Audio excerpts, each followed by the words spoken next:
The wagon wheel snapped clean through on the rutted prairie road 30 miles south of Lincoln, Nebraska.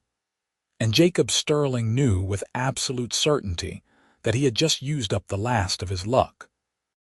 He stood there in the autumn afternoon of 1872, staring at the splintered wood, his few possessions scattered in the dust, and wondered if a man could really build something from absolutely nothing, or if that was just another lie the frontier told to desperate souls like himself. The wind carried the scent of dry grass and the promise of an early winter, and for a long moment he considered simply lying down right there and letting the plains have him. But Jacob Sterling was 24 years old, and somewhere deep in his chest, stubbornness burned hotter than despair. He gathered what he could carry: a bedroll, a handful of tools, some rope, and a water canteen that was more patch than original leather, and he started walking north. His boots, already worn thin from the journey west from Missouri, protested with every step.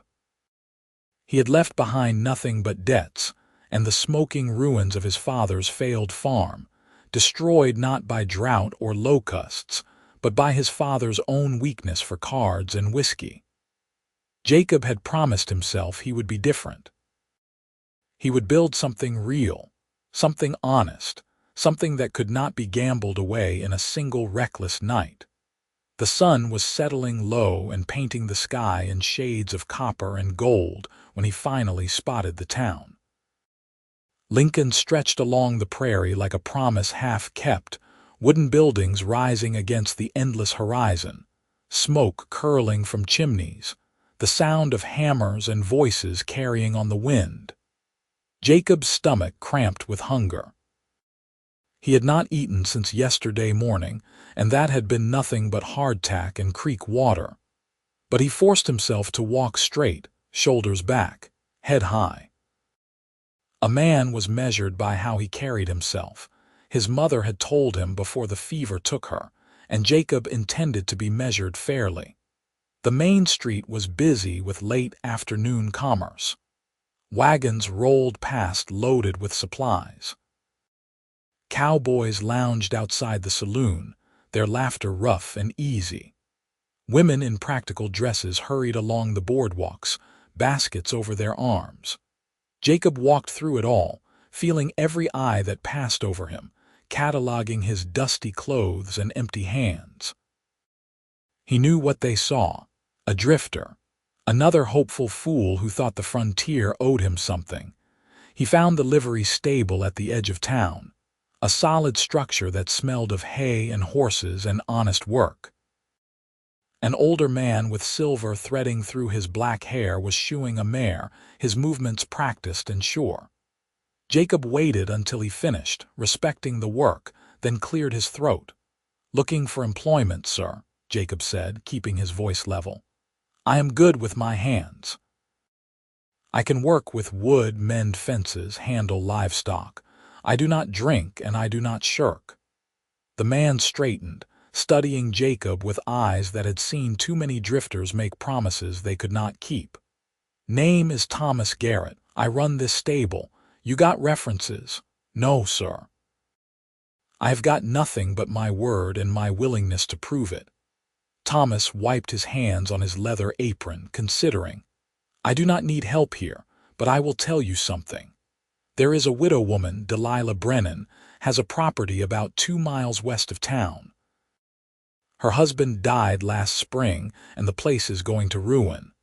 Fence is falling down, barn needs work. She has been trying to keep it together, but it is too much for one person. She could use someone willing to work hard." Jacob felt something shift in his chest, not quite hope, but maybe its cautious younger brother. "How do I find her?" "Follow the main road west until you see a split oak tree. Property is just past that. You tell her I sent you." Thomas paused, then added, "She has been through enough. You give her any trouble and you will answer to this whole town. We look after our own." "I am not looking to cause trouble, sir, just looking to work." The sky had deepened to purple by the time Jacob found the split oak. its trunk cleaved by some ancient lightning strike but still standing, still growing. The property beyond was exactly as Thomas had described, a good piece of land going to seed from neglect. The fences sagged or lay in broken sections on the ground. The barn listed slightly to the east, but the house itself, small and simple, showed signs of stubborn care. The windows were clean and smoke rose from the chimney. Jacob approached carefully, aware that a strange man walking up at dusk was cause for alarm. He stopped a respectful distance from the porch and called out, "Mrs. Brennan, my name is Jacob Sterling. Thomas Garrett from town sent me. I am looking for work, and he said you might need help with your property." For a long moment, nothing. Then the door opened, and a woman stepped onto the porch with a rifle held with the easy competence of someone who knew how to use it. Jacob kept his hands visible and did not move. She was younger than he had expected, maybe 22 or 23, with dark hair pulled back from a face that was all determination and exhaustion. Her dress was faded but clean, and her eyes, even in the fading light, were the color of whiskey held up to lamplight. She studied him with the same careful assessment Thomas had given him, reading his character in the set of his shoulders and the steadiness of his gaze. "Thomas sent you." Her voice was low, a little rough, as if she had spent too many days without anyone to talk to. "Yes, madam. I just arrived in Lincoln today. I am looking to build a life here and I need work. I am handy with repairs, fences, carpentry. I do not ask for much, just fair pay and the chance to prove myself." "I cannot pay much," Delilah said bluntly. "My husband left debts, and I have been trying to work them down while keeping this place running. I have some money, but not what a skilled hand would normally ask." "I will work for fair wages and a place to sleep out of the weather," Jacob said. "Barn would suit me fine. And I would appreciate meals if you can spare them, but I will make do either way." Delilah lowered the rifle slightly. "You got experience with fence building?" "Yes, madam. My father had a farm in Missouri. I have been setting fence posts since I was tall enough to hold a post hole digger." She was quiet for another moment, and Jacob could see the war being waged behind her eyes. She needed help desperately, but trust was not something given lightly on the frontier, especially not by a woman alone. Finally, she nodded, decision made. "There is a section of fence on the south border that is completely down. Cattle from the neighboring ranch keep wandering onto my property, eating what little grass I have got set aside for winter. You start there tomorrow morning. I will pay you $1 a day in meals. There is space in the barn where you can set up. It is not fancy, but it is dry." "That is more than fair, madam. Thank you. Do not thank me yet. You have not seen the state of those fences." She paused, then added, "I wake at dawn. Breakfast will be ready when the sun comes up. Do not be late." "I will be there, madam." She nodded once more and went back inside, the door closing with finality. Jacob stood there for a moment in the gathering dark, then made his way to the barn. It was in better shape than it looked from outside, the lean mostly cosmetic. He found a corner that was clean and dry, spread his bedroll and lay down with his stomach still empty, but his mind turning over the curious weight of this new beginning. He had found work. He had found a place to lay his head. It was not much, but it was a foundation, and Jacob Sterling knew that every great thing started with a foundation laid one piece at a time. Sleep came hard, as it always did in a new place, but when it finally took him, he dreamed of fence posts standing straight and true, marching across the prairie in perfect rows, each one a testament to honest work and steady hands. Dawn came cold and clear, and Jacob was awake before the sun broke the horizon. He washed his face and hands in the pump outside the barn, the water so cold it made his teeth ache, then made his way to the house. The smell of coffee and frying bacon hit him like a physical force, and his stomach twisted with hunger so intense it was almost painful. Delilah opened the door at his knock, and in the morning light he could see her more clearly. She was beautiful in the way frontier women often were, not delicate or ornamental but strong and real. She had the kind of face that looked like it remembered how to smile, even if it had forgotten when to do it. Her hands were work-roughened, her dress practical, and there was a smudge of flour on her cheek that she had not noticed. "Come in," she said, stepping aside. "Food is almost ready." The house was small but immaculately kept. A table and 2 chairs occupied most of the main room. A cook stove radiated warmth. Simple curtains framed the windows, and everything spoke of someone fighting hard to maintain order against the chaos of loss and loneliness. Jacob removed his hat and took the seat she indicated. Delilah brought plates to the table, eggs and bacon and fresh bread that steamed when she cut into it, and Jacob had to restrain himself from falling on the food like a starving animal. He ate slowly, deliberately, aware of her watching him from across the table. "Thomas said you just arrived yesterday," Delilah said, her hands wrapped around a cup of coffee. "Where are you from?" "Missouri originally. Small farm outside of Springfield. It did not work out." She heard what he was not saying, the careful neutrality that spoke of pain not fully healed. "And you came to Nebraska to start over?" "Yes, madam.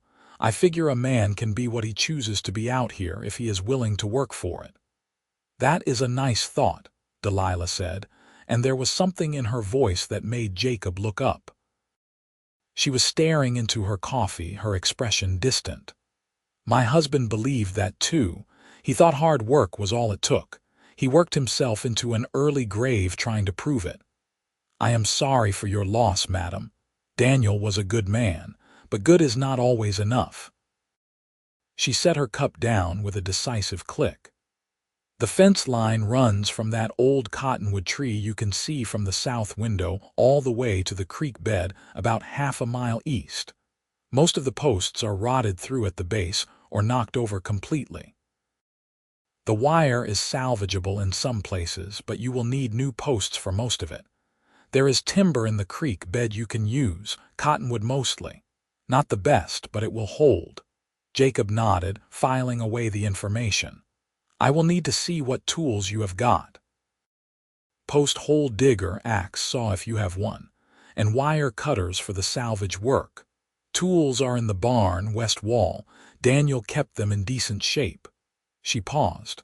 "I would help, but I have got washing to do today, and I need to take eggs into town to sell." "No need to explain, madam. This is what you are paying me for." Something flickered across her face, maybe relief, maybe something else. "The property line is marked with white stones every 100 feet or so. Daniel set those when we first claimed this land. They should still be there." After breakfast, Jacob gathered the tools and set out to survey the damage. The morning was crisp, the prairie grass silver with frost, and his breath clouded in the air. The fence line was worse than Delilah had described. It was not just down in places. It was obliterated, as if someone had taken the weight of a year without maintenance and compressed it into a single act of destruction. But Jacob had seen worse. He had seen everything his father built turn to ash and debt.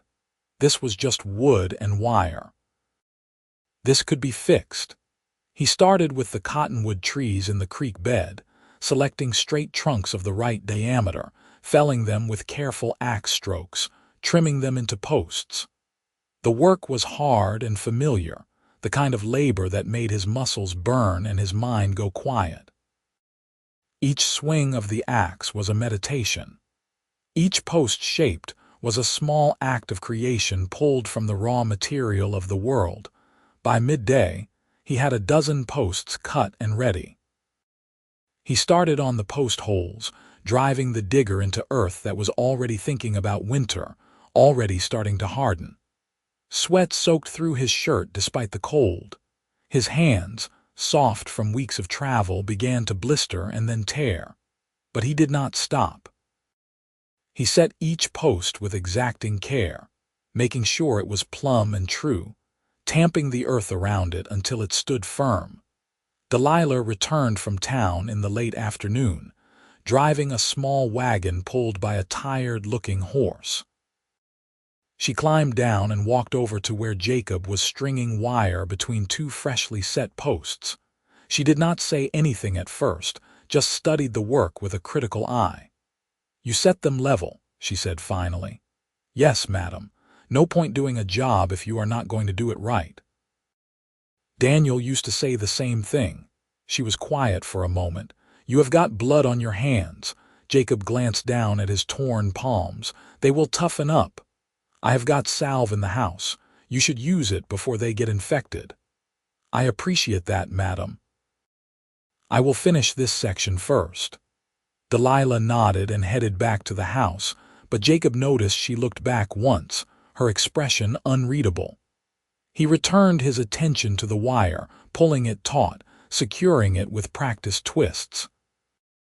The sun was settling toward the horizon when he finally stopped, not because the work was done but because the light was failing. He had rebuilt 50 feet of fence, 12 solid posts standing in a straight line, wire strung tight between them. It was a small victory, but it was a victory nonetheless. That night, Delilah brought dinner out to the barn, a plate of stew and more of that good bread. "You did not come up for supper," she said, setting the plate on an overturned crate. "I figured you were either too proud or too exhausted." "Just trying to make the most of the daylight, madam. You can call me Delilah.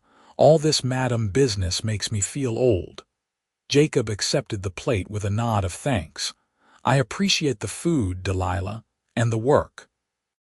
She studied him in the lamplight, this tall, lean man with dark hair and serious blue eyes, and Jacob could see her trying to figure out what kind of person he was, whether his earnestness was real or another frontier performance. "Thomas said you had nothing but your word." "I am beginning to think your word might be worth something. That is all I have got, so I make sure it is." Delilah lingered for a moment longer, then nodded and left him to his meal. Jacob ate slowly, tasting every bite, then carefully applied the salve she had mentioned to his ravaged hands before settling into his bedroll. His whole body ached with the good soreness of hard work, and for the first time since his wagon broke down, he felt something very close to peace. The days fell into a rhythm after that. Jacob woke before dawn, worked through breakfast, spent the daylight hours on the fence line or whatever other repairs Delilah needed, and fell into exhausted sleep as soon as full dark came. The fence grew post by post, section by section, an honest testament to steady labor. He did not cut corners. He did not rush. Every post was set plumb. Every wire was pulled tight. Slowly, the property line began to look like something intentional again, something cared for. Delilah watched his progress with a mixture of surprise and something else, something warmer. She started bringing lunch out to him in the fields, and they would sit together in the shade of her wagon while he ate. At first, their conversations were practical, discussions of what needed fixing next, questions about supplies. But gradually, carefully, they began to share pieces of themselves. "Daniel and I came out here 3 years ago," Delilah said one afternoon, staring across the prairie. "We were so sure we were going to build something amazing, a ranch that would last generations. He was so full of plans." She smiled, but it was edged with sorrow. "He worked too hard, pushed himself too much. Last spring he was trying to fix the barn roof by himself and he fell, broke his back. He held on for 3 days, but there was nothing anyone could do." Jacob set down his cup of water. "I am sorry. That is a hard way to lose someone.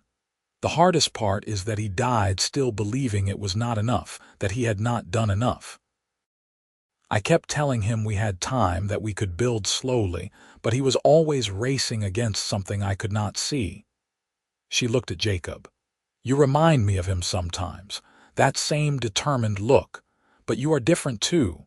You do not seem like you are running from something.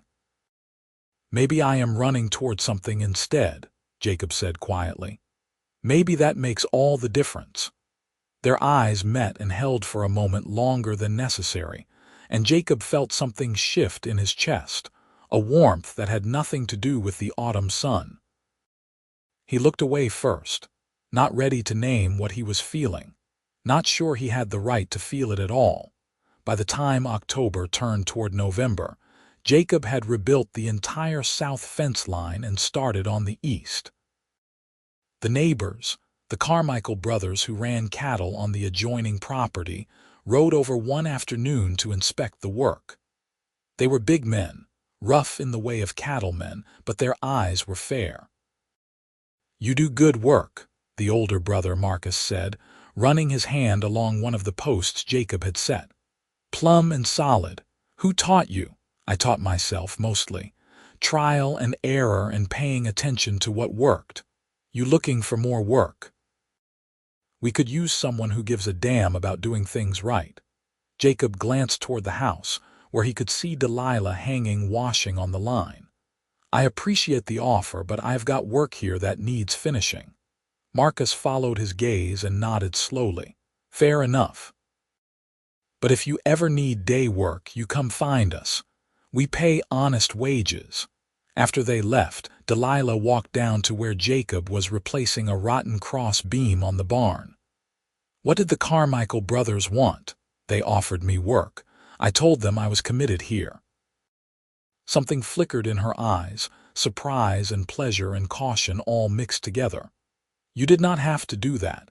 If they are paying better than I am, you should take it. I gave you my word I would help fix this place. I do not break my word. Delilah stepped closer, and Jacob caught the scent of lavender soap and hard work.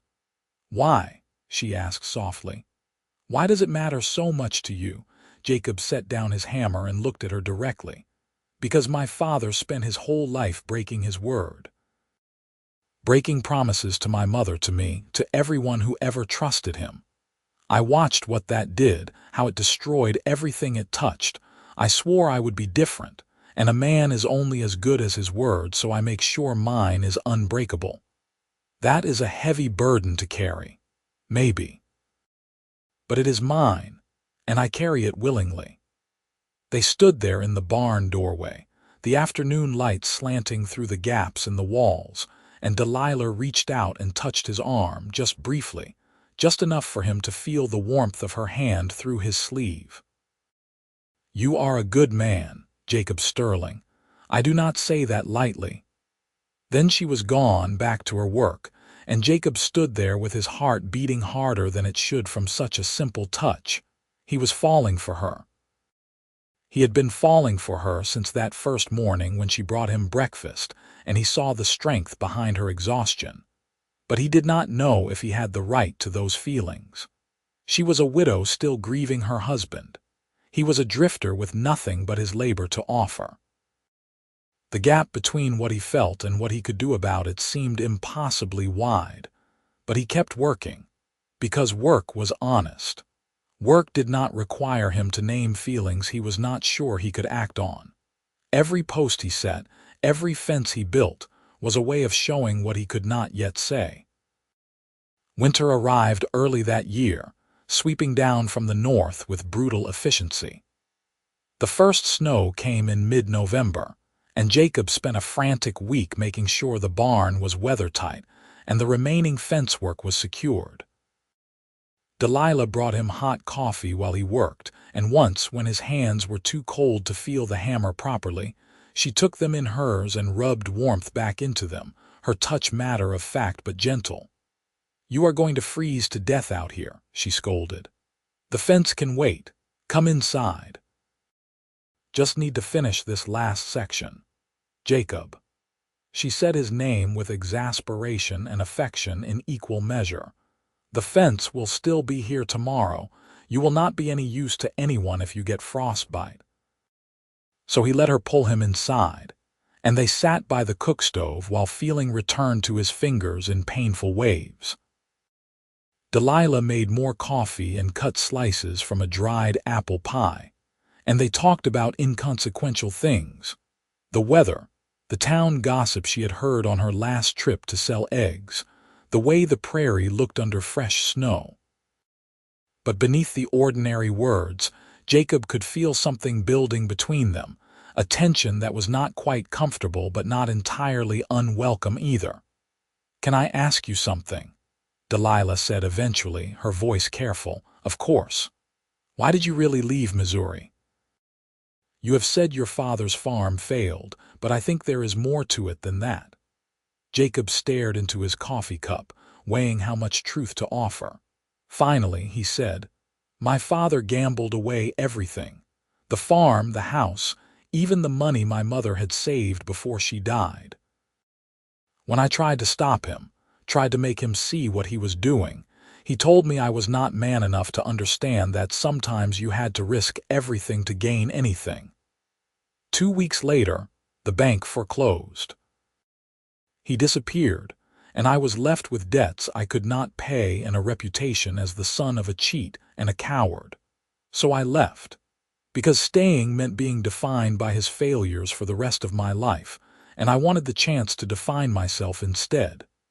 Delilah was quiet for a long time. Then she said, "I understand that, wanting to be your own person, not just an echo of someone else's story." She paused. "Daniel was a good man, but he saw this land as something to conquer, something to prove himself against. I loved him, but I did not always understand him. And now that he is gone, I have been trying to figure out if I am running this place because it is what I want or because it is what he would have wanted." "What do you want?" Jacob asked. "I do not know any more. I thought I did, but now everything feels uncertain, except—" She trailed off, color rising in her cheeks. "Except what?" She met his eyes, and Jacob saw vulnerability there, raw and real. "Except when I watch you work. When I see you setting those posts, making sure everything is straight and true, that feels certain, that feels like something real." The air between them seemed to thicken, charged with everything they were not saying. Jacob wanted to reach across the small distance separating them, wanted to take her hand, wanted to tell her that she made him feel certain too, that she was the first thing that had felt solid since he left Missouri. But the words stuck in his throat, tangled up with fear and doubt. Before he could sort them out, Delilah stood abruptly. "It is late. You should get some rest. We can finish the fence work tomorrow if the weather holds." Jacob nodded and gathered himself to leave, pulling on his coat against the cold. At the door, he turned back. "Delilah."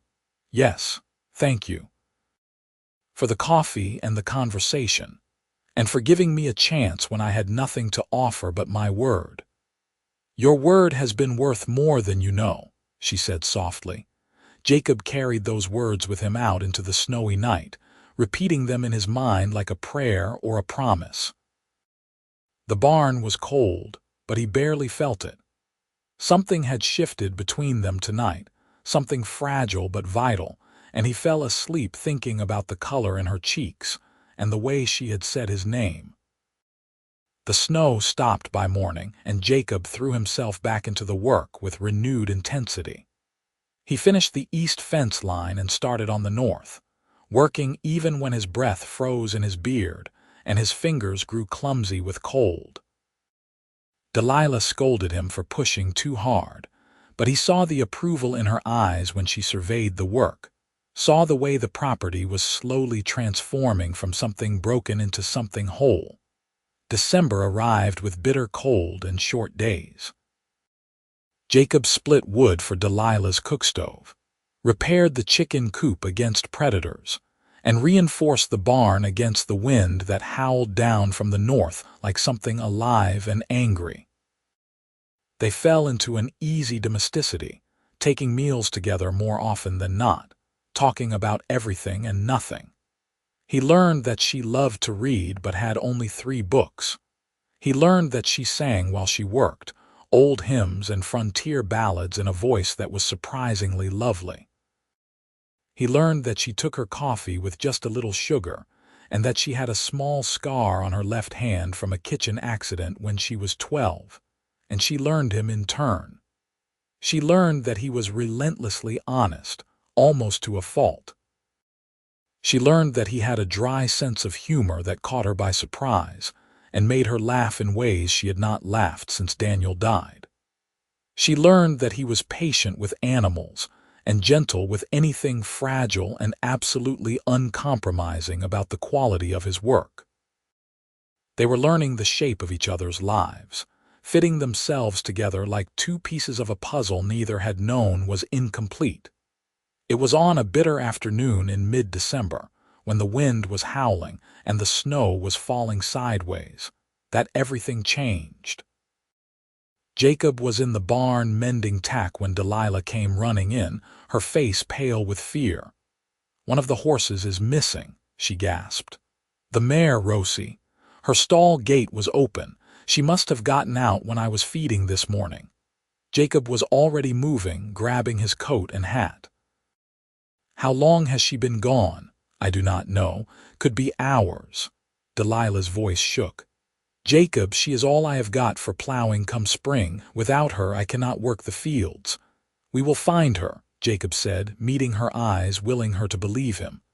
"I promise you we will find her."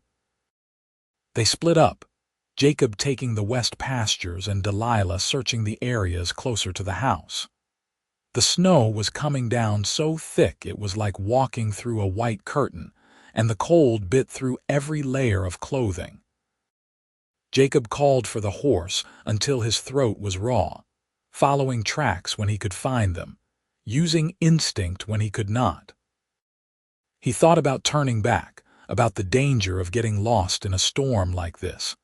But then he thought about Delilah's face, about what losing that horse would mean to her already precarious survival, and he pushed deeper into the storm. He found Rosie 3 miles from the house, standing in the lee of a rocky outcrop with her head down against the wind. She was shivering, stressed but uninjured. Jacob approached slowly, speaking softly, and managed to get a lead rope on her. The trip back was brutal, fighting wind and snow and cold that tried to freeze the air in his lungs. But he kept moving, 1 step at a time, because stopping meant dying and he had made a promise. When he finally stumbled into the yard, Delilah ran out of the house with a cry of relief.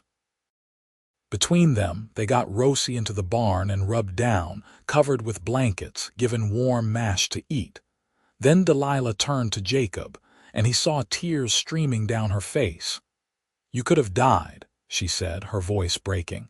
"You could have died out there looking for a horse." "But I did not," Jacob said. His teeth were chattering so hard he could barely speak. "And Rosie is safe. You stupid, wonderful, impossible man." And then, before Jacob could process what was happening, Delilah threw her arms around him, holding him so tightly he could feel her shaking. Or maybe that was him shaking. He was too cold to tell. They stood there in the barn, holding each other while the storm raged outside, and Jacob felt something fundamental settle into place. This was what he had been searching for, this connection, this sense of being exactly where he was supposed to be with exactly the person he was meant to be with. It was not about the land or the work or building something from nothing. It was about her. It had always been about her. "Delilah," he started, but she pulled back and pressed her fingers to his lips. "Come inside. You need to get warm. We can talk when you are not half frozen." She pulled him into the house, built up the fire in the cook stove until it roared, and made him strip off his wet clothes down to his undershirt and pants while she hung everything to dry. She wrapped a blanket around his shoulders and pushed a cup of hot coffee into his hands, and all the while, Jacob watched her with a mixture of wonder and certainty. "Delilah," he said again, when he could feel his face again, when words would come properly. "I need to tell you something." She sat down across from him, her eyes wide and wary and hopeful all at once. "What is it?" "I love you." The words came out simple and unadorned, as honest as everything else about him. "I know I have got no right to say it. I know you are still grieving Daniel, and I am just a hired hand with nothing to my name. But I love you, and I think I have loved you since that first morning when you fed me breakfast and trusted me enough to let me stay. You do not have to say anything back. You do not have to feel the same way. But I needed you to know, I needed to be honest about it." Delilah stared at him, her expression cycling through shock and confusion and something else, something that looked almost like joy. "Jacob, I do not know what to say. You do not have to say anything, I just needed you to know." "No, I mean I do not know what to say because I feel the same way and I have been terrified to admit it." The words came out in a rush.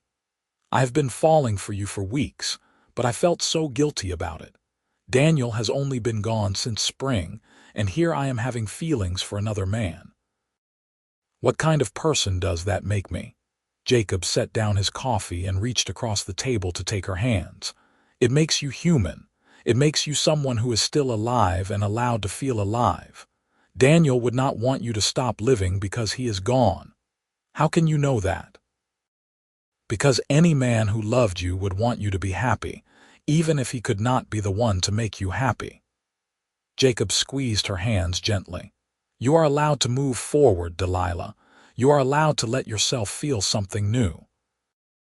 Tears were streaming down her face now, and she was half laughing, half crying. "When did you get so wise?" "I am not wise. I am just honest. It is all I know how to be." She stood up and came around the table, and this time when she held him, there was nothing tentative about it. Jacob wrapped his arms around her and held on, feeling like he had finally found solid ground after months of drifting. They stayed like that for a long time, just holding each other, letting the warmth of the fire and the warmth of each other chase away the cold of the storm outside. When they finally pulled apart, Delilah cupped his face in her hands. "I love you too, Jacob Sterling, and I am done being afraid of it." Then she kissed him, and Jacob felt the world narrow down to just this: the softness of her lips, the warmth of her body pressed against his, the rightness of this moment. He kissed her back with all the pent-up longing of the past months, pouring everything he could not say into the connection between them. When they finally broke apart, both breathing hard, Delilah laughed shakily. "I have been wanting to do that for weeks. Why did you not?" "Because I was scared. Because I did not know if you felt the same way. Because everything about this felt too fast and too intense and too much. And now I am still scared. But I am more scared of not taking this chance, of letting fear keep me from something that could be wonderful." She touched his face again, wonderingly. "You came into my life when I needed someone most, and you have been nothing but honest and kind and steady. You have shown me what it means to build something real, one post at a time. How could I not fall in love with that?" Jacob turned his head and kissed her palm. "I will spend every day proving that you made the right choice trusting me. I promise you that. I know you will. You always keep your promises." They talked long into the night, sharing dreams and fears and all the small details that make up a life. Jacob told her about his mother, about the good things before his father's gambling destroyed everything. Delilah told him about her childhood on a farm in Iowa, about meeting Daniel at a church social and thinking he was the most ambitious man she had ever known. They talked about what they wanted to build together, not just fences and barns but a life, a real partnership based on honesty and mutual respect. When exhaustion finally claimed them, Delilah made up the spare bed for Jacob, but not before kissing him one more time at the doorway, a long, lingering kiss that promised more when the time was right. "Sleep well, Jacob." "You too, Delilah." He lay in the small bed, listening to the wind howl outside, and felt more at peace than he had in years. He had found what he was looking for, not just work or land or a fresh start, but love. Real, honest, complicated, beautiful love. And he was going to do everything in his power to nurture it, to help it grow, one honest moment at a time. The storm broke by morning, leaving the prairie transformed into a white wonderland. Jacob and Delilah worked together that day, feeding animals and clearing snow, and there was a new ease between them, a comfort born of acknowledged feelings and shared purpose. They touched more, casual brushes of hands and shoulders, and every touch felt like a small affirmation of the choice they had made. In the days that followed, they settled into their new reality with surprising ease. Jacob still slept in the barn, maintaining propriety for the sake of her reputation in town. But they took their meals together and spent the evenings talking by the fire. They were courting, old-fashioned and proper, but the undercurrent of desire and deeper connection ran beneath everything they did. Jacob continued his work on the property, and now Delilah worked alongside him whenever she could. Together, they finished the north fence line and started repairs on the barn roof. They worked in harmony, anticipating each other's needs, moving together like dancers who had been practicing the same steps for years. Thomas Garrett came out to visit in late December, ostensibly to check on Delilah, but really, Jacob suspected, to size up the situation between them. He walked the property line, inspecting the fences with a critical eye, then nodded his approval. "You have done good work here, Jacob." "Real good work. I knew you had it in you." "Thank you, sir. I am just trying to help Delilah get the place back in order." Thomas gave him a knowing look. "That all you are trying to do?" Jacob met his gaze steadily. "I love her, sir, and she loves me. I know it might seem fast, and I know people might talk, but it is real and it is honest, and I intend to do right by her." "Daniel was my friend," Thomas said slowly. "I cared about him, and I care about Delilah, but he is gone and she is still here. She deserves to be happy. And from what I can see, you make her happy." He paused. "You hurt her, and it will not matter how good you are with a fence post. Understand?" "I understand, sir, and I promise you I will spend my life making sure she never regrets giving me a chance." Thomas clapped him on the shoulder. "That is all I needed to hear. Now, when are you going to marry her proper?" Jacob blinked, caught off guard. "I have not asked her yet. I wanted to get the property in better shape first, wanted to have something to offer besides my labor." "Son, take it from an old man. You do not wait for perfect circumstances. You take happiness when you find it, because life on the frontier is too damn hard and too damn short to waste time waiting." Thomas's expression softened. "You love her. She loves you. The property is in better shape than it has been in a year. What more are you waiting for?" The words echoed in Jacob's head for the rest of the day. What was he waiting for? Some magic moment of readiness that might never come. He had left Missouri to build a new life, and here it was, right in front of him, embodied in a woman with whiskey-colored eyes and a strength that matched his own. That evening, after supper, Jacob asked Delilah to take a walk with him. The night was cold but clear, the stars sharp and bright overhead. They walked hand in hand toward the south fence line, the fence that had brought them together, the post standing straight and true in the moonlight. "I have been thinking," Jacob said, his heart hammering so hard he was sure she could hear it, "about us, about the future." "What about it?" Delilah's voice was carefully neutral, but he could hear the hope underneath. Jacob stopped and turned to face her, taking both her hands in his. "I came to Nebraska with nothing. No money, no prospects, just a determination to build something real and honest. And I have built that, Delilah. Not just these fences, but something bigger. I have built a life, and I want that life to be with you." He dropped to one knee, right there in the snow, and looked up at her. "I do not have a ring yet, and I know we have not been courting long by traditional standards, but I love you with everything I am, and I want to spend the rest of my life proving it to you. Delilah Brennan, will you marry me?" Delilah's eyes filled with tears that sparkled in the moonlight. "You are crazy, kneeling in the snow like this. You are going to freeze." "That is not an answer," she laughed, a sound of pure joy. "Yes, yes, of course I will marry you. I would be crazy to say anything else." Jacob stood and swept her into his arms, spinning her around while she laughed and cried and held onto him. When he set her down, he kissed her deeply, pouring all his love and commitment into the connection between them.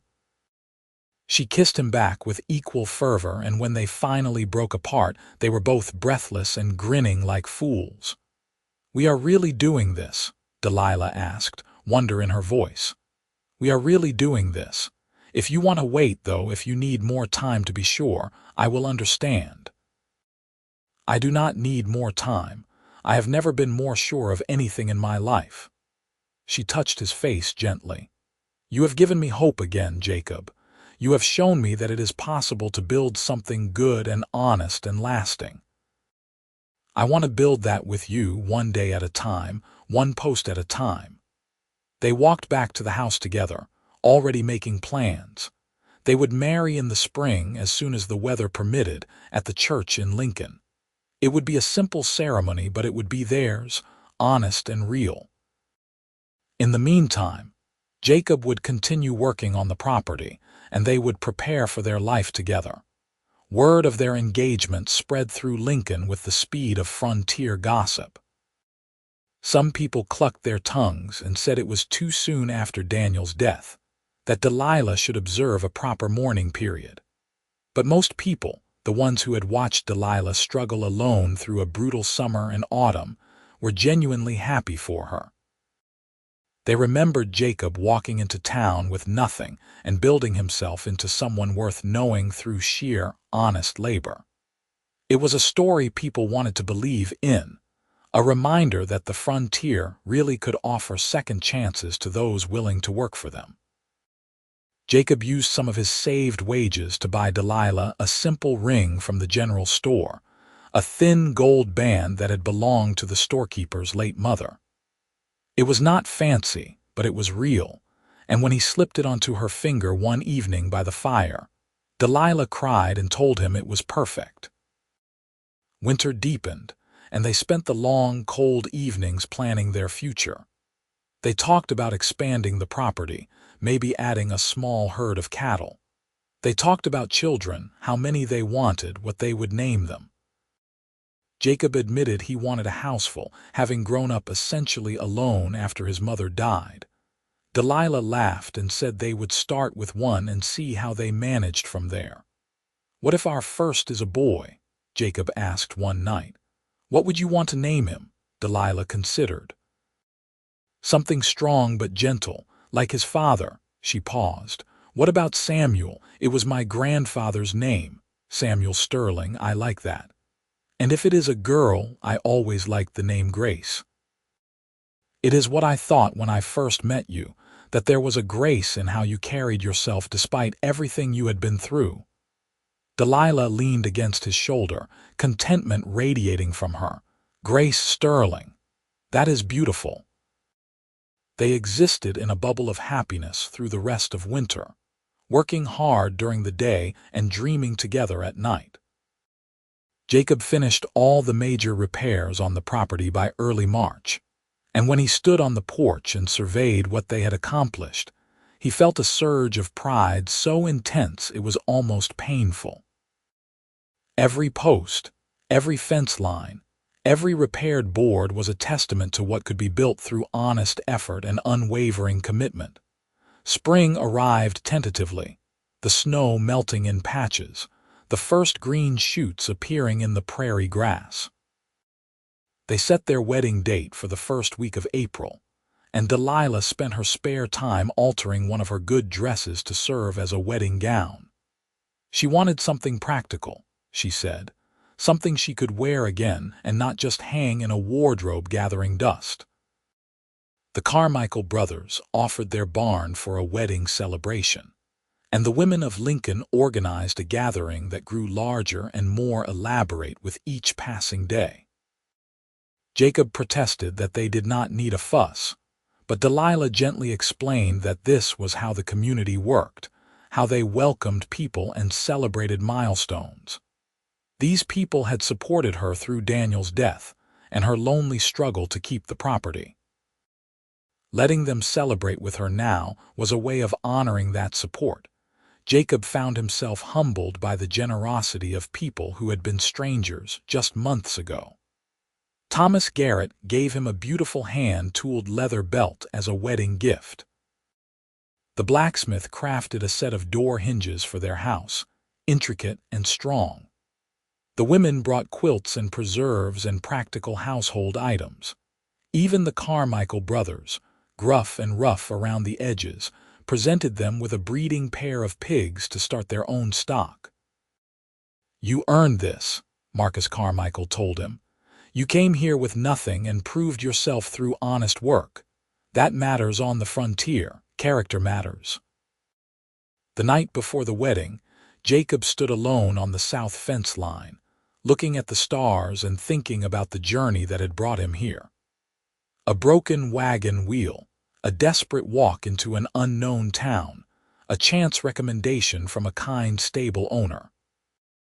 Any one of those things could have gone differently, and he would not be here now, about to marry the woman he loved, standing on land that felt like home. He thought about his father, about the bitter legacy of broken promises and wasted potential. And he made a silent vow that he would break that cycle completely. He would be the kind of man who kept his word, who built something lasting, who loved honestly and completely. He would be the kind of man his children could be proud of, the kind of man who left the world a little better than he found it, one honest fence post at a time.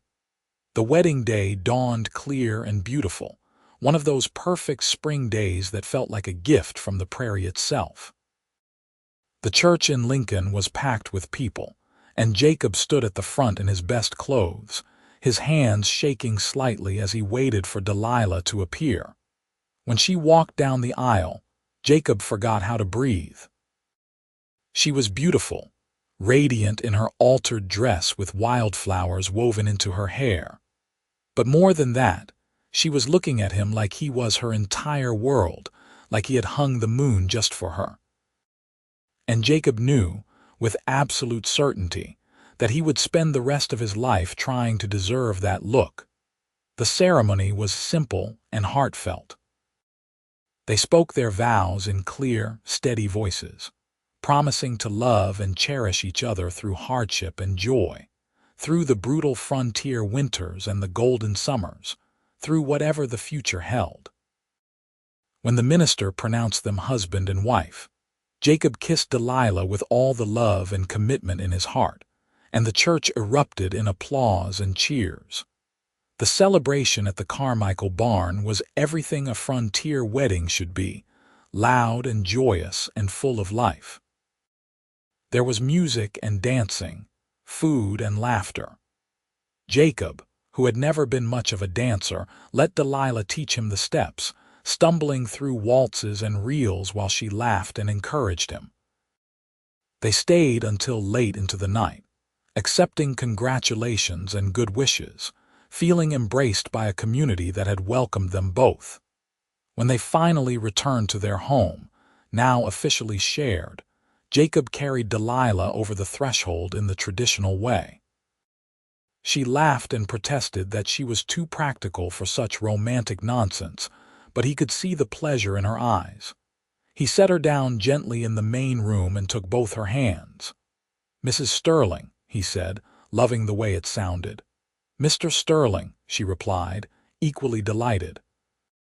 They made love that night with a tenderness and passion that left them both breathless and marveling. It was new and familiar at the same time, the physical expression of the emotional connection they had been building for months. Afterward, They lay tangled together in the narrow bed, and Delilah traced idle patterns on Jacob's chest. "Are you happy?" she asked softly. "I did not know I could be this happy," Jacob admitted. "I came here expecting nothing but hard work and the chance to prove myself. I never imagined I would find you." "I am glad your wagon wheel broke," Jacob laughed. "That is a strange thing to be glad about. But if it had not, you would have kept traveling and I never would have met you. So I am grateful for that broken wheel and every circumstance that brought you to my door." They talked long into the night, making plans and sharing dreams, until sleep finally claimed them both. Jacob's last conscious thought was that he had finally found what he had been searching for, not just a home or a livelihood, but a partner to build a life with. And it was better than anything he could have imagined. The months that followed their wedding were some of the happiest of Jacob's life. They fell into an easy rhythm of shared work and shared affection. Jacob took on more projects around the property, building a new chicken coop, expanding the garden space, reinforcing the barn against the storms that would inevitably come. Delilah worked beside him whenever she could, and when she could not, she managed the household and the small income streams they had established.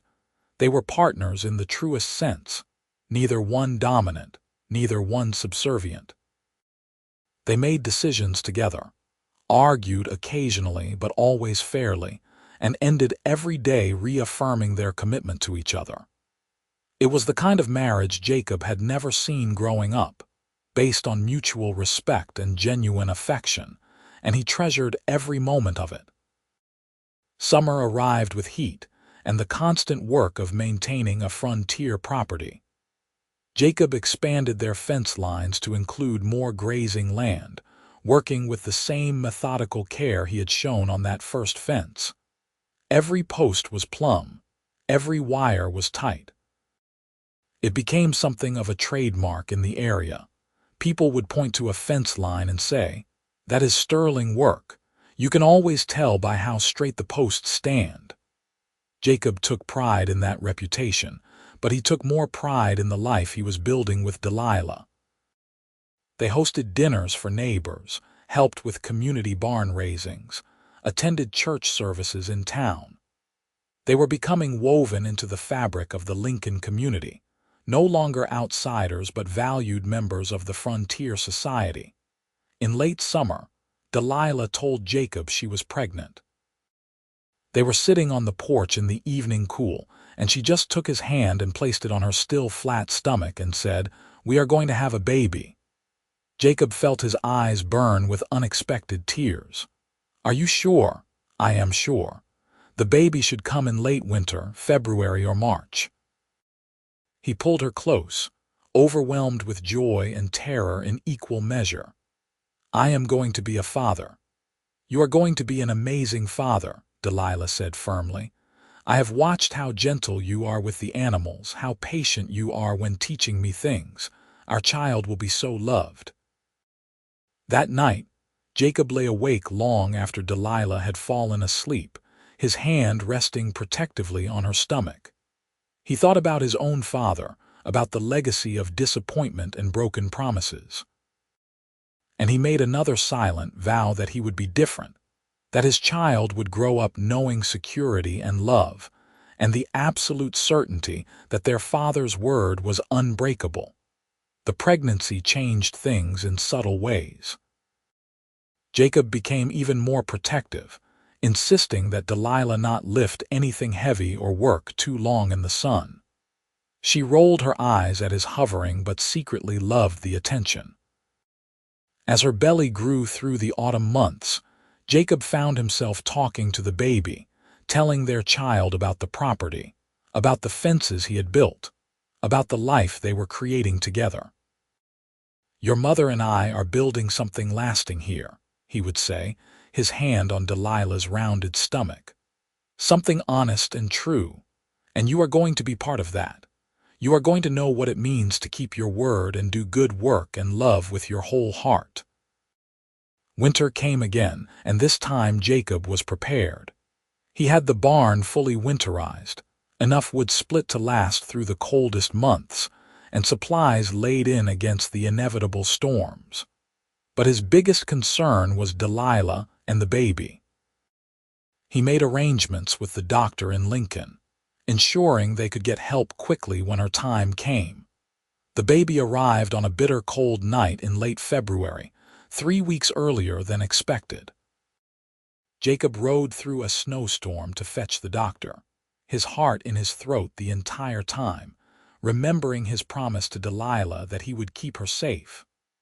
The doctor was able to come, and together with a neighbor woman who served as midwife, they helped bring Jacob Sterling Jr. into the world. Jacob held his son for the first time with shaking hands, marveling at the tiny perfection of him. The baby had a shock of dark hair and serious blue eyes that seemed to stare right into Jacob's soul. "Hello, Samuel," Jacob whispered, using the name they had chosen. "I am your father, and I promise you I am going to do right by you." Delilah watched from the bed, exhausted but glowing with joy. "He is perfect." "He is a miracle," Jacob agreed. Samuel was a good baby, healthy and strong despite his early arrival. Jacob adjusted to fatherhood with the same methodical determination he brought to everything else. He learned to change diapers and soothe crying fits and walk the floor at 3 in the morning when the baby would not settle. He built a beautiful cradle from oak, every joint perfect, every surface smooth. He worked on it for weeks, determined that his son's first bed would be a testament to the care and quality he brought to everything he built. Spring arrived again, and with it, Jacob's first full year on the property came to a close. He stood on the porch one morning with Samuel in his arms, showing his son the land they would someday work together. "Your grandfather destroyed everything he built through dishonesty and weakness," Jacob told the baby. "But I am going to show you a different way. I am going to teach you that a man's word is his bond, that honest work is its own reward, that love and commitment matter more than anything else." Samuel gurgled and reached for Jacob's face with tiny, uncoordinated hands. Jacob kissed his son's forehead and felt his heart expand with a love so fierce it was almost frightening. This is what he had been building toward all along, not just a property or a reputation, but a family. A legacy of honesty and hard work and unbreakable promises. As Samuel grew from infant to toddler, Jacob involved him in the work as much as possible. He would carry the boy on his shoulders while he checked fence lines, narrating what he was doing and why. "See this post, Samuel. It is straight and true because we set it with care. That is how you build something that lasts. You pay attention to the details, you do not take shortcuts, and you stand by your work." Samuel would babble responses that made no sense, but Jacob talked to him anyway, knowing that even if the words were not understood, the tone and the values behind them were being absorbed. He was teaching his son by example, showing him what it meant to be a man of character. Delilah watched these interactions with a fullness in her heart that she had never expected to feel again. She had loved Daniel, but this was different. What she had with Jacob was a partnership built on equality and mutual respect. They had built this life together, from nothing, one honest fence post at a time, and the result was something strong and lasting. 2 years after Samuel was born, Delilah announced she was pregnant again. This time, a daughter arrived in early autumn, during the golden time when the prairie grass turned amber and the air carried the first hints of winter. They named her Grace, as they had planned years ago, and Jacob wept openly when he held her for the first time. 2 children, he marveled. "We have got 2 perfect children, and they are going to grow up knowing they are loved and safe," Delilah said. "That is what matters most." Jacob and Delilah raised their children with the same values that had brought them together, honesty above all else. hard work as its own reward. The understanding that reputation was earned through consistent character, not empty words. Samuel grew into a serious, thoughtful boy who followed his father around like a shadow, absorbing everything Jacob taught him. Grace was more spirited, quick to laugh and fearless in ways that terrified and delighted her parents in equal measure. The property continued to prosper under Jacob's careful management. He expanded their cattle operation, always working within their means, never overextending. He maintained the fences with religious dedication, replacing posts before they showed significant wear, keeping the wire taut and true. It became something of a local saying in Lincoln that if you wanted to know how to do something right, you asked Jacob Sterling, because he would not settle for anything less than excellent work. But for all his growing reputation as a skilled craftsman and honest businessman, what mattered most to Jacob was his family. Every evening, no matter how hard the day had been, he made time to play with his children, to talk with his wife, to reinforce the bonds that held them together. He told Samuel and Grace stories about his journey to Nebraska, about the broken wagon wheel that changed his life, about meeting their mother and falling in love over fence posts and shared dreams. "The most important thing I can teach you," he told them often, "is that your word is your bond. If you promise something, you keep that promise. If you start a job, you finish it right. And if you love someone, you show them every single day that they matter. That is what makes a good life." Years passed in the way they do on the frontier, marked by seasons and storms and the steady accumulation of small victories. Samuel grew tall and strong, learning to set fence posts with the same exacting care his father demanded.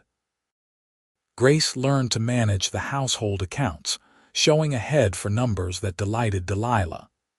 They were good children, shaped by the love and values of their parents, growing into people who would make their own honest marks on the world.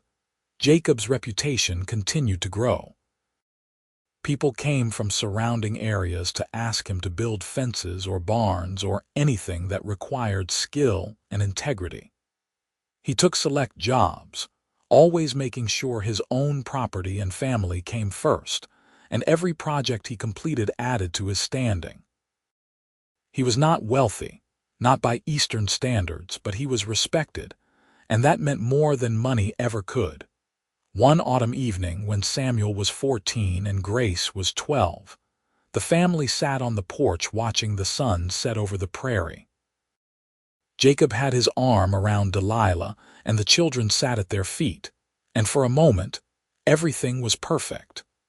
Jacob thought about the journey that had brought him here, about walking into Lincoln with nothing but determination and a broken wagon wheel behind him. He thought about that first fence post he had set on Delilah's property, making sure it was plumb and true even when no one was watching, because that was the only way he knew how to work. "What are you thinking about?" Delilah asked softly. "About how lucky I am," Jacob said. "About how everything I ever wanted was waiting for me here. I just had to be willing to work for it and be honest about who I was." "You built this," Delilah said. "With your own 2 hands and your unbreakable word, you built this entire life." "We built it," Jacob corrected. "You took a chance on a stranger with nothing to offer but promises. You trusted me when you had every reason not to. This life is as much yours as mine." Samuel looked up at his father. "Tell us again about the first fence you built here." Jacob smiled. He had told this story 100 times, but it never got old. "I started on the south border, where the cattle kept getting through. Your mother needed that fence, needed it desperately, but she did not have much money to pay me. She was taking a chance, trusting that I would do good work even though I was a stranger. So I made sure every single post was perfect. I set them plumb and true, not because anyone was watching, but because that is how you do honest work. You do it right whether anyone sees or not, because your character is what you do when no one is looking. And that is how you won Mother's heart, Grace asked, a romantic even at 12. That is how I showed her who I was, Jacob said. Your mother did not fall in love with pretty words or grand gestures. She fell in love with steady, honest action, with someone who kept his promises and did what he said he would do. He swept me off my feet one fence post at a time, Delilah added with a smile. And I have never regretted it for a single moment. They sat together as the stars began to emerge, the family that Jacob had built from nothing, held together by love and honesty and the unbreakable promises that formed the foundation of everything they were. Jacob thought about his father, about the legacy of broken promises he had been determined to escape, and he knew with absolute certainty that he had succeeded. His children would grow up knowing that their father's word was sacred, that honest work mattered, that love was shown through consistent action, not empty declarations. This was what he had come to Nebraska to find. Not just land or success or respect, though he had earned all of those things. But family, connection, the knowledge that he had built something lasting and true, something that would endure long after he was gone. Every fence post he had set, every promise he had kept, every honest day's work had been a brick in the foundation of this life. And it was good. It was more than good.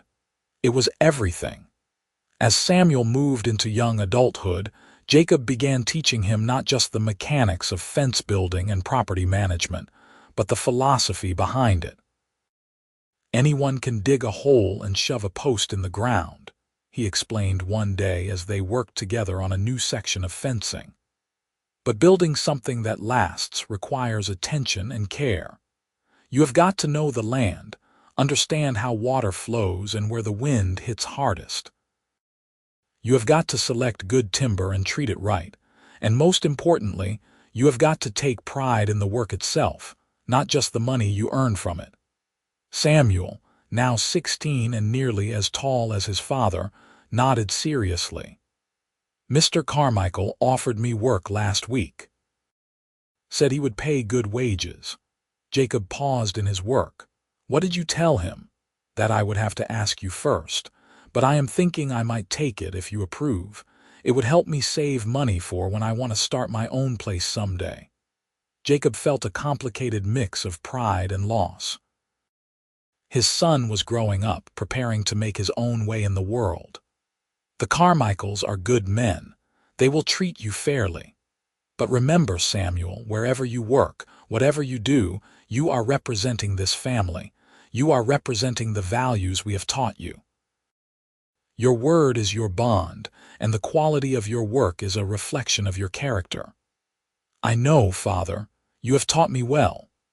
They worked in companionable silence for a while. Then Jacob said, I am proud of you, son. You have grown into exactly the kind of man I hoped you would be. Honest, hardworking, honorable. You are going to do well in this life. Samuel ducked his head, pleased but embarrassed by the praise.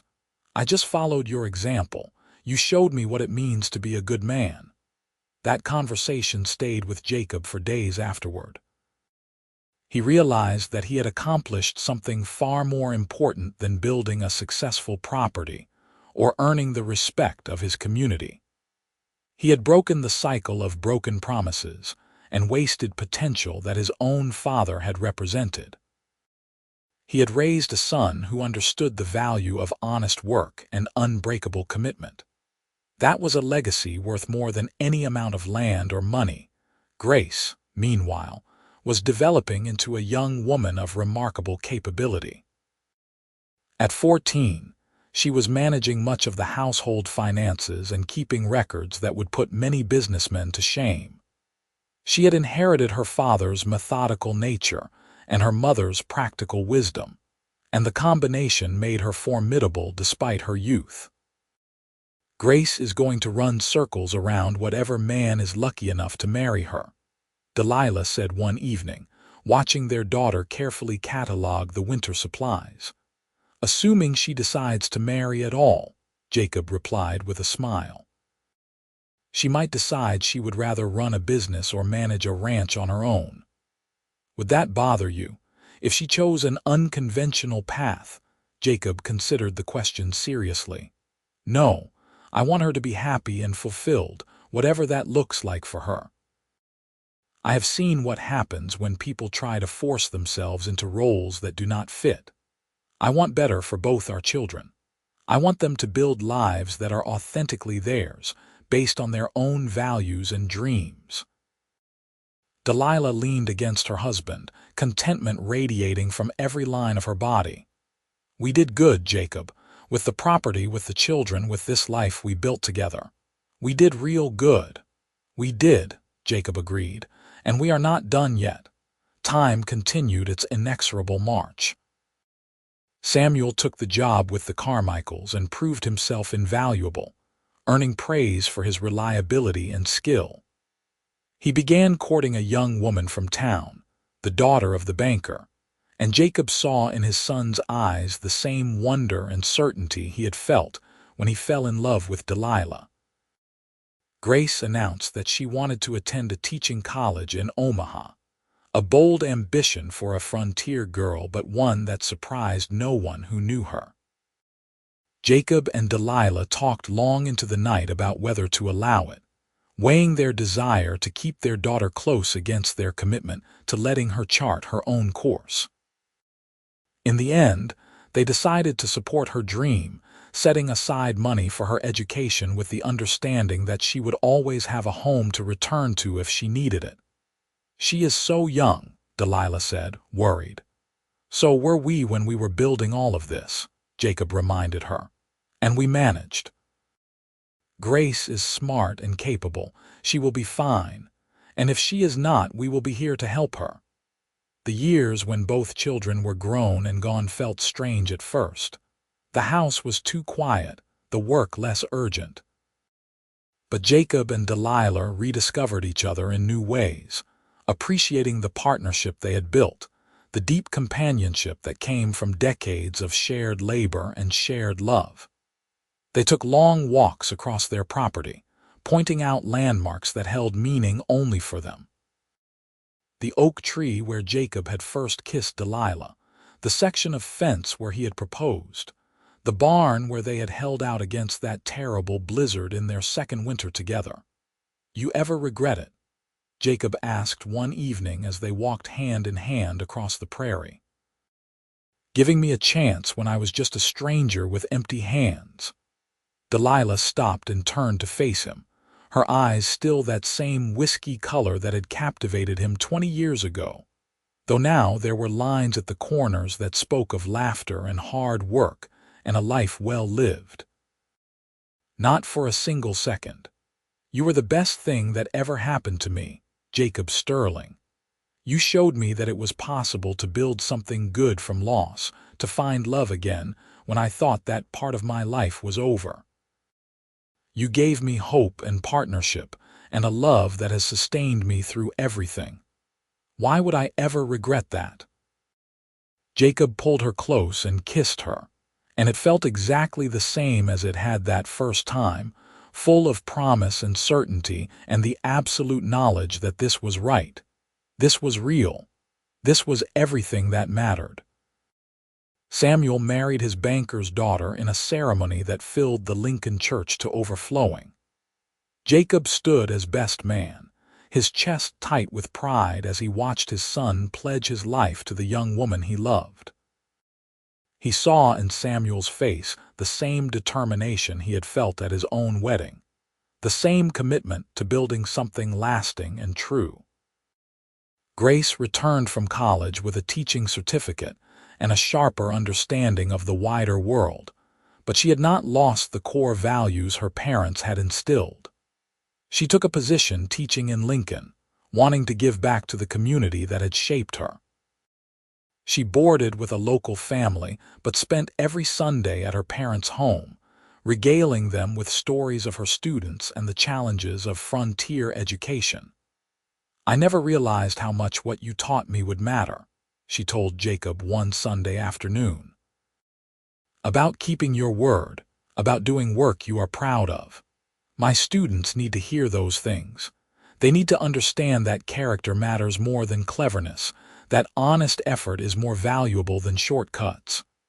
"You were always a good student," Jacob said with a smile. "I am not surprised you are a good teacher."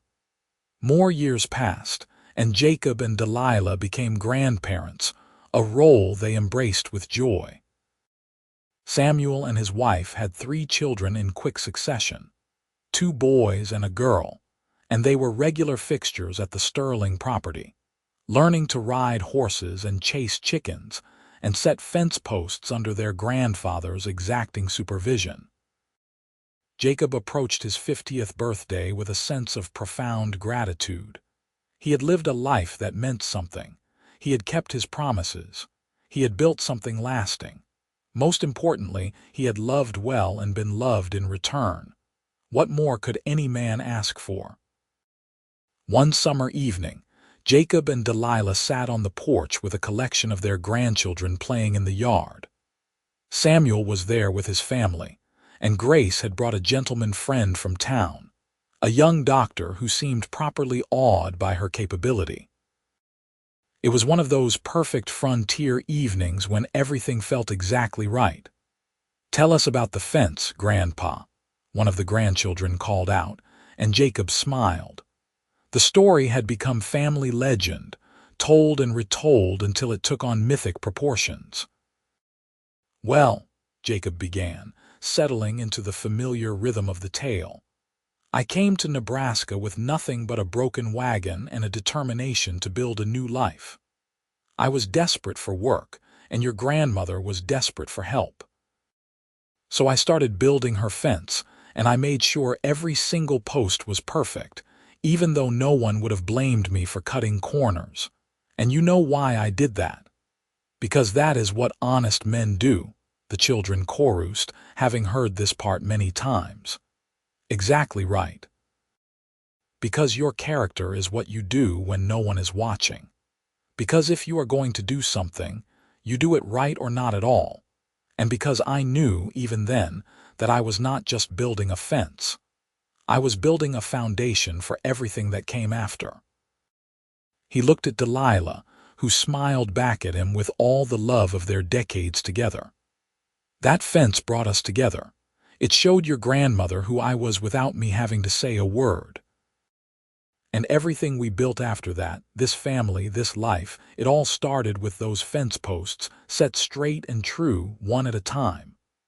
The children ran off to play, but Samuel stayed behind, his expression thoughtful. "I am starting my own place next spring," he announced.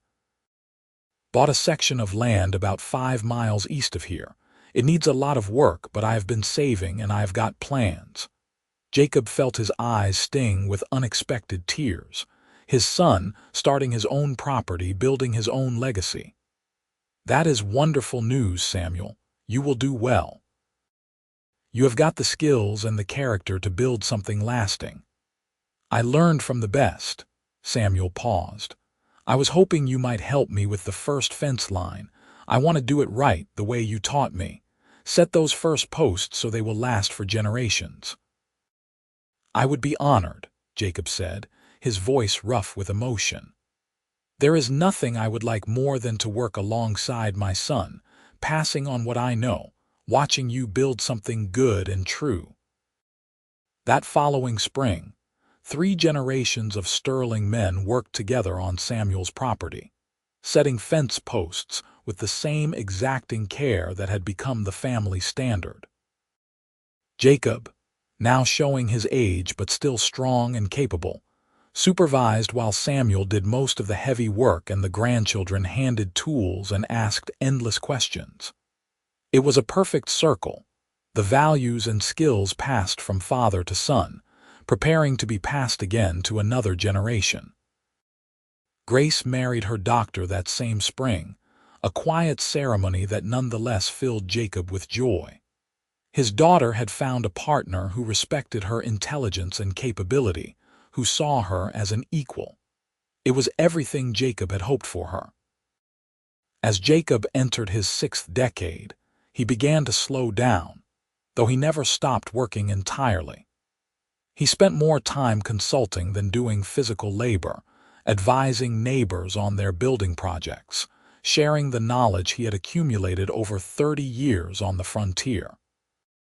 He took pride in knowing that fences and barns throughout the region bore the mark of his influence, even if he had not built them himself. Delilah aged gracefully beside him, her hair now more silver than brown but her spirit as strong as ever. They spent long evenings on the porch, holding hands and watching the sun set over land they had worked together to build and maintain. Sometimes they talked about the early days, remembering the desperation and hope that had brought them together.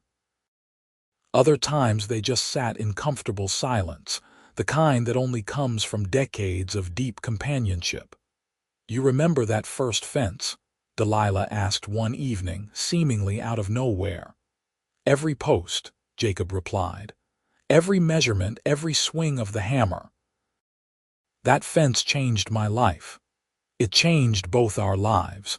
You came to me with nothing, and you built an entire existence from that nothing. You are an extraordinary man, Jacob Sterling." "I just kept my promises," Jacob said. "That is all any of us can do. Make promises we intend to keep, and then keep them, no matter what. Everything else flows from that." They celebrated their 30th wedding anniversary with a gathering that brought together everyone whose lives they had touched. The house and yard overflowed with people, neighbors and friends and family, all of them there to honor the couple who had become pillars of the Lincoln community.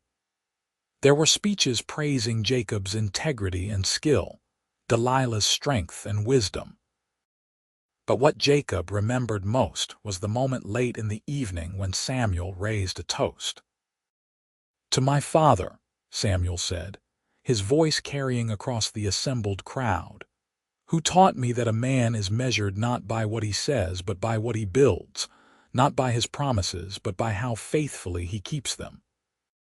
Who showed me that love is not grand gestures but small, consistent actions repeated day after day for decades.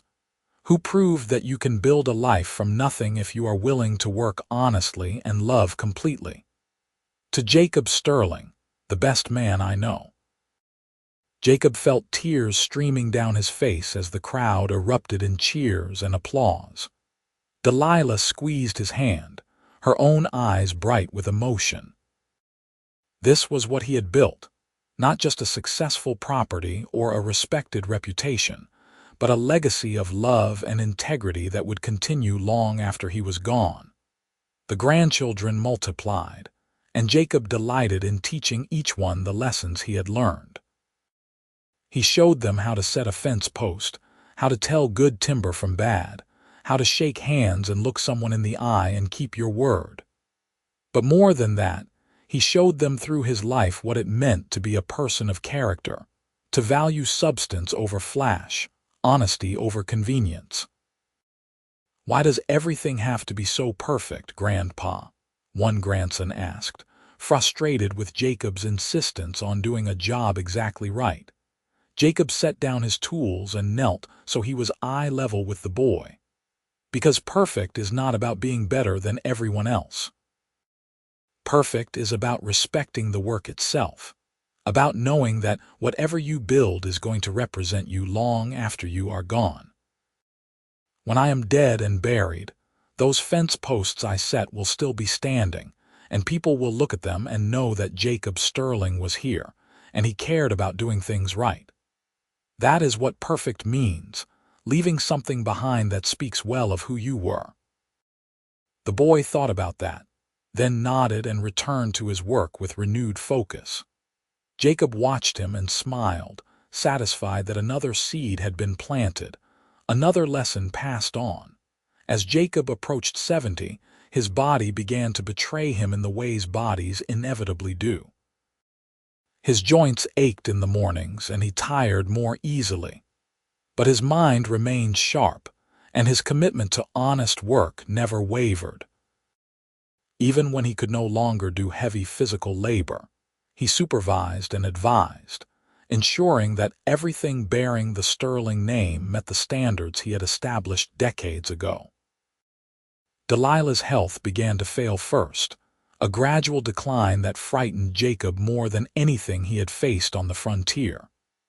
She had been his partner through everything, the foundation of the life he had built, and the thought of losing her was almost unbearable. He cared for her with the same dedication he brought to everything, making sure she was comfortable, reading to her in the evenings, holding her hand through the difficult nights. "I am not ready to let you go," he told her one night when she was having a particularly bad spell. "Then do not," Delilah said, her voice weak but still holding that familiar determination. "I am not ready to go yet anyway. We have got more sunsets to watch together." And she rallied, pulling back from the edge through sheer force of will and the love that sustained them both. They had another good year together, a gift neither took for granted. They spent it doing the things they loved, walking their property, visiting with children and grandchildren, sitting on the porch in the evenings and remembering all the years they had shared. "It was a good life," Delilah said one evening, her head resting on Jacob's shoulder. "Better than I ever dreamed it could be after Daniel died. You gave me a second chance at happiness, Jacob. You gave me everything." "You did the same for me," Jacob replied. "You took a chance on a man with nothing and helped him build a life worth living. I owe you everything I am, everything I have become." "We built it together," Delilah corrected. "That is what matters. Not who gave what, but that we did it together as partners." Delilah passed peacefully in her sleep on a warm summer night in their 52nd year of marriage. Jacob woke to find her gone, her face peaceful, and he held her and wept like he had not wept since he was a child. She had been his compass, his partner, his love for more than half his life, and the world felt impossibly empty without her in it. The funeral was enormous, people coming from surrounding counties to pay their respects to a woman who had been a pillar of the community. But what mattered most to Jacob were the private moments, when his children held him and reminded him that Delilah's love lived on in them and their children, in the values she had instilled and the example she had set. Jacob grieved deeply, but without bitterness. He had been blessed with 52 years of love and partnership, which was more than many people got. He had promised to love Delilah for as long as they both lived, and he had kept that promise faithfully. Now, his job was to continue living in a way that honored her memory, that reflected the values they had shared. He moved in with Samuel and his family, though he maintained his own space and his own independence as much as possible. He spent his days working with his grandchildren, teaching them and watching them grow, finding joy in their presence even as his own energy waned. He told them stories about their grandmother, about the woman who had taken a chance on a desperate stranger and helped him build a life from nothing. "She was the bravest person I ever knew," he told them. "She had lost everything and was facing ruin, but she still had the courage to trust, to hope, to love again. That takes a special kind of strength." On his 75th birthday, Jacob's family threw him a celebration. All of his children and grandchildren were there, and several great-grandchildren toddled around getting underfoot. Jacob sat in a chair of honor and watched the chaos with deep satisfaction. This was what he had built, not through grand gestures or dramatic action, but through consistent, honest effort over decades. Every fence post, every kept promise, every moment of integrity had contributed to this, to a family that spanned generations and embodied the values he held most dear. Samuel stood to make a speech, but he was overcome with emotion. So Grace stepped forward instead, her voice strong and clear. "Our Father taught us that character is built in small moments, in the decision to do right when no one is watching, to keep our promises even when it is difficult. He taught us that love is not a feeling but a choice, made new every single day through actions that demonstrate commitment. He taught us that you can build something lasting from nothing if you are willing to work honestly and love completely. And he taught us all of this not through lectures but through his life, through the example he set every single day for 75 years. We are who we are because of Jacob Sterling, and we will make sure that his legacy, his values, his unbreakable word, continues through our children and our children's children. Jacob wiped tears from his weathered face and looked around at the assembled family, seeing his values reflected in their faces, his commitment embodied in their lives. He had succeeded. He had broken the cycle of broken promises that his father had represented. He had built something that would last long after he was gone. That night, alone in his room, Jacob looked out the window at the fence line visible in the moonlight. Those posts, some of them nearly 50 years old now, still stood straight and true. They had weathered countless storms, brutal winters, and baking summers. They had done the job he built them to do because he had built them right, with care and skill and unwavering attention to quality. He thought about his journey, about the broken wagon wheel that had stranded him, about walking into Lincoln with nothing but determination and a willingness to work. He thought about Delilah, about falling in love over fence posts and shared dreams. He thought about their children, about the legacy they had built together, about the values they had passed on. He had come to the frontier to build a new life from nothing, and he had succeeded beyond his wildest imaginings. Not because he was particularly gifted or lucky, but because he had understood that lasting things are built slowly, one honest action at a time. He had earned respect not through grand gestures but through consistency, through being the same person in private and public, through keeping his promises even when no one was watching. He had built his life one honest fence post at a time, and it had been enough. More than enough. It had been everything. Jacob Sterling passed peacefully in his sleep 3 months after his 75th birthday, surrounded by family even in unconsciousness.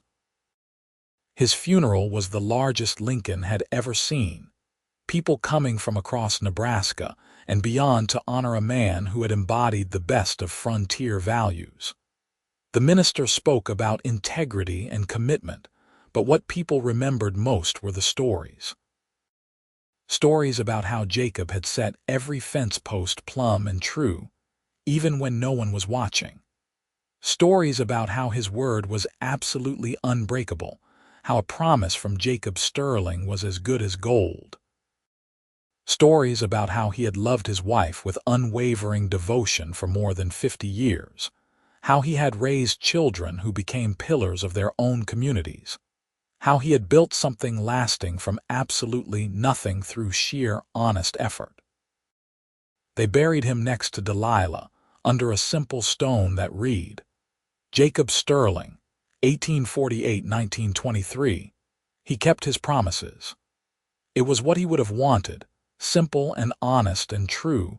Samuel took over management of the original property, maintaining it with the same exacting standards his father had set. He taught his own children and grandchildren the lessons Jacob had taught him, about integrity and honest work and unbreakable commitment. The fence posts Jacob had set continued to stand, testament to skill and care, and they became something of a landmark in the area. Grace went on to become a renowned educator, eventually running a school that served children across 3 counties. She taught them not just reading and writing, but the values her father had embodied, about character and integrity, and the importance of keeping your word.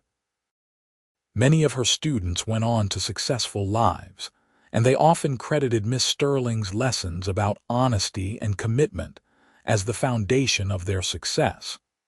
The Sterling name became synonymous with quality and integrity throughout Nebraska.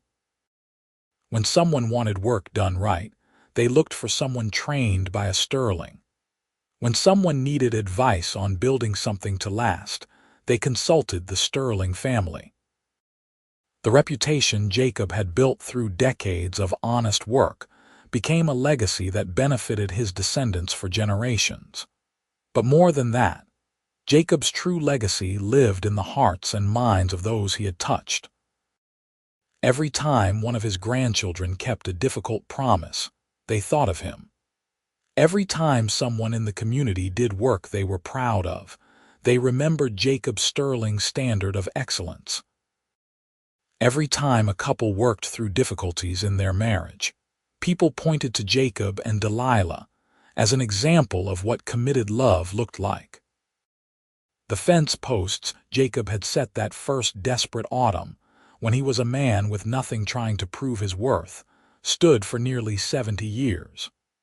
When they were finally replaced, Samuel kept several of them, treating them like family heirlooms. Because that is what they were, tangible proof that an honest man with nothing but his word and his willingness to work could build something that lasted, something that mattered, something that changed not just his own life, but the lives of everyone who came after. Jacob Sterling had built a new life from nothing on the frontier, had earned respect one honest fence post at a time.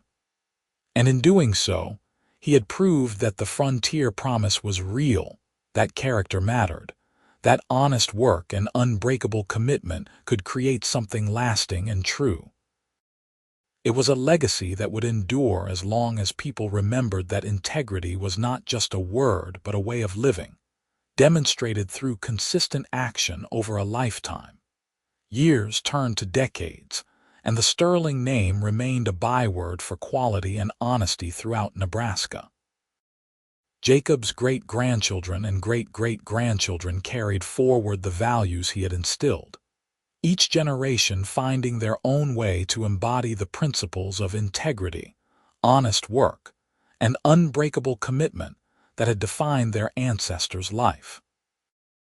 The original property, maintained with love and care by successive generations, became a historical site in Lincoln, a place where schoolchildren came to learn about frontier life and the values that had built the American West.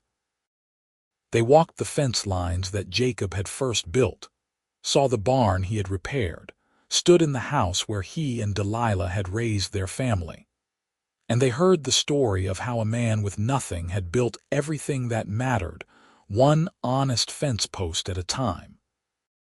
It was a story worth remembering, worth passing on, because it spoke to something fundamental about human character and the power of consistent integrity. Jacob Sterling had not been perfect, but he had been honest. He had not been wealthy, but he had been rich in the things that mattered. He had not sought fame, but he had earned lasting respect.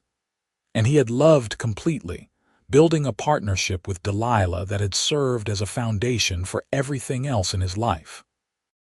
That was the real story, not just of building fences or earning respect, but of love found and love honored, of promises made and promises kept, of two people who built something beautiful together from the broken pieces of their separate pasts. It was a story that deserved to be told and retold, a reminder that the frontier was not just about land and opportunity, but about the chance to become who you were meant to be, to build the life you were meant to live, one honest choice at a time. And somewhere, if such things were possible, Jacob Sterling stood with Delilah beside him, watching over the legacy they had built together, satisfied that their love and their values lived on in those they had touched, in the lives they had changed, in the fence posts that still stood straight and true, pointing toward the sky like prayers made solid, like promises kept in wood and wire, and the unbreakable bond of a love that had built something lasting from nothing at all.